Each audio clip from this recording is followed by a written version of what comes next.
Hello, I'm Amara Jones and welcome to Caffeine TV, your daily video news brief. Here to take you through 3 headline numbers in just 3 minutes, giving you a different take on everything from housing policy to the Real Housewives. Well, maybe we ought to start calling this Ebola TV because the first number up today is 132. That's the number of Frontier Airlines passengers who were possibly exposed to the Ebola virus when a second nurse who contracted that disease in Texas boarded that flight. Now, what's interesting is that she actually called the CDC before she got on and she said, you know, I'm running about 100-degree fever. I treated Mr. Duncan last week. Should I get on board? And the CDC was like, sure, why not? Yeah, sure, why not? I mean, come on, CDC. Just yesterday, they issued a statement saying that for the first time, they were going to create these CDC SWAT teams to go to hospitals that don't have experience in dealing with Ebola. I mean, shouldn't that have been like the first thing they did? And they just issued these guidelines yesterday for the first time as well, saying that if you are a healthcare worker dealing with someone who has Ebola, you ought to be covered from head to toe.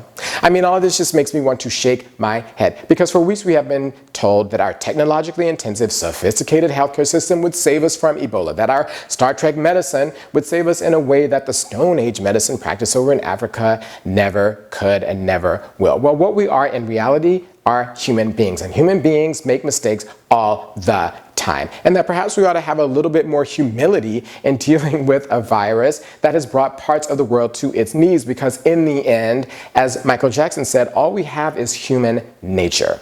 The next number up today is 16,141. That's where the stock market closed yesterday. Now, the Dow has been down all week and is down again this morning, and all this downward activity has erased the gains that the stock market made this year. We're back to 2013 on the stock market. Now, why do you think that is? Is it because all of the things that we're all freaked out and concerned about? Is it because of Ebola? No. Is it because of international instability? No. Is it because there are not enough jobs? No. It's because the price of oil has declined all year long. And even though that's good for you and me, they say that it's bad for corporate profits because the prices of everything will go down and corporate profits will be hurt. Now, the problem is, as I've said for months now, this just goes to show us that Wall Street is on a different planet than the rest of us. And it would be great if they could actually come back to Earth and help us solve a lot of the economic problems that we have here, but they're too busy juicing the corporate profits on the planet that they inhabit. Well, I don't know what we're going to do, how we're going to get them back. Maybe we ought to send that man with spiked hair on the History Channel, you know, the host of Ancient Aliens, to deliver the message intergalactically, because that's the only thing that I can think of.